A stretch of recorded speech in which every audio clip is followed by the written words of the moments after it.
Okay, so as we've seen in the previous episode, as that was the Black Miata that's almost done. It is almost ready to go, but some kind of component for steering is cracked. Yeah, so it needs to be replaced. We have the parts car right here, right behind me. It is on jack stands, not on jack stands, yeah, I think jack stands, whatever. These support pieces, so we have it up higher. We're gonna start taking it apart and trying to reach that part, remove it, and swap it onto the Miata. And that Miata should be about done. Airbags and seatbelt, and it should be good to go.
Okay, so the part has been removed. Now we just need to bring in the black car and just, assemble that one. Try to pull that one out peacefully, because this one, it was a bit, I don't think I did the best I could have, but just do that and then put this one back in and put it back together and hope everything works.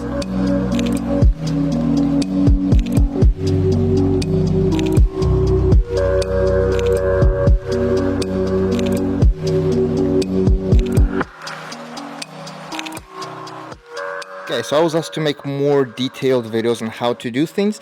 So today we're gonna take a look and a little bit more detail down here on the body of the car, how we're removing this steering pinion or whatever this device down here, which is needed for steering the wheels.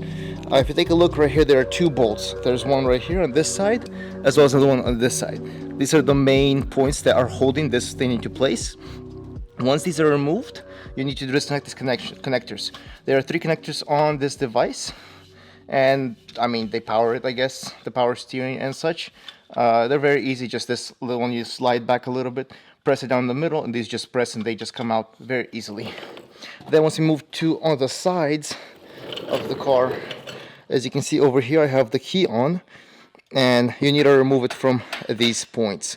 Once these are unscrewed, it will be very hard to remove it. I don't know if you can see right here, not very seen, but you'll have to push this out. Push this out, and this will be a big pain. What you do is you use a hammer or something, maybe like with the pinpoint in the middle. That's what I'll try this time, to push it out. This is going to be painful, and you can mess up the part if you do it wrong. Also, when doing this and changing this out, put the wheel in one position. As you can see, mine is not exactly straight. It's just a little bit to this side. What this does is, let's go down to this side. You can see that part right there. That is what you need to unscrew, that little bolt. But once this happens, your steering wheel will go loose. That will be a problem because you can mess up your clock spring. And that's what you do is in here, where you put your steering wheel. This is how I have it set up, at like a little bit of an angle to the right. I don't know how many degrees that is. And then you tape it down with some electrical tape or something so it doesn't move that easily. If it doesn't move, you're fine. Your clock spring will be fine. If you even mess up the alignment by like 1 or 2 pings, you should be fine. But if you let the wing spin, you are screwed, and you'll have to buy a new clock spring, which will be very expensive.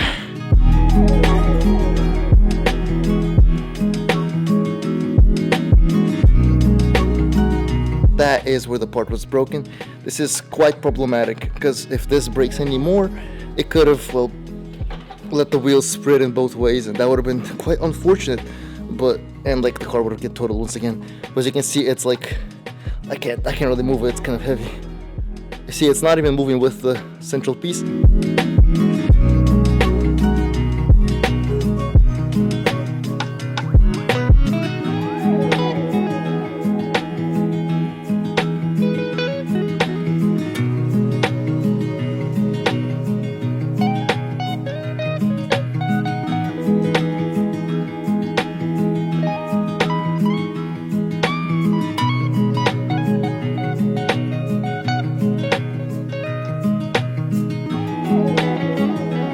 getting this installed by yourself is quite difficult. It's better to have two people do it because the bar or the steering of this part weighs around 80 pounds. So benching it with one hand while trying to align this back to the steering tube is quite difficult, but it's possible since, look at me, I did it. It's aligned properly and connected. It took a while to fidget around with it and actually get it to snap into place. But after you line it up there, then you just push it in more and line up the bolts at the bottom. Screw it back in so that it's is now in place. After that is done, align it with the hubs. Once it is aligned, you just put the screw on. If you can thread it, one or two threads, you're fine at that point. Don't keep on hammering it in. Use like a rubber hammer to hammer in first into place. Then once you align it a little bit in the middle or close to the middle, you can put the screw on, the bolt on, better say, and start tightening it this way, and it'll just pull it up into its place. This is much better, and it will not damage anything this way.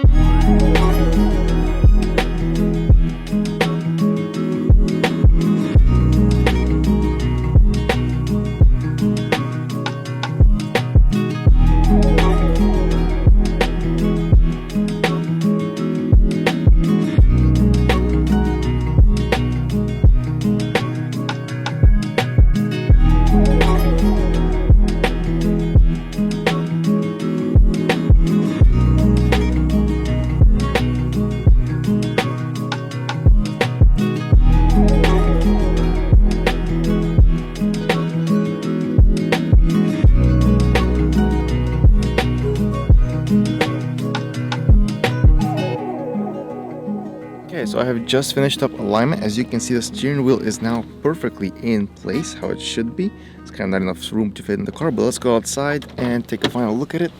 It's been snowing, so, and there's a snowplow nearby, but take a look at it.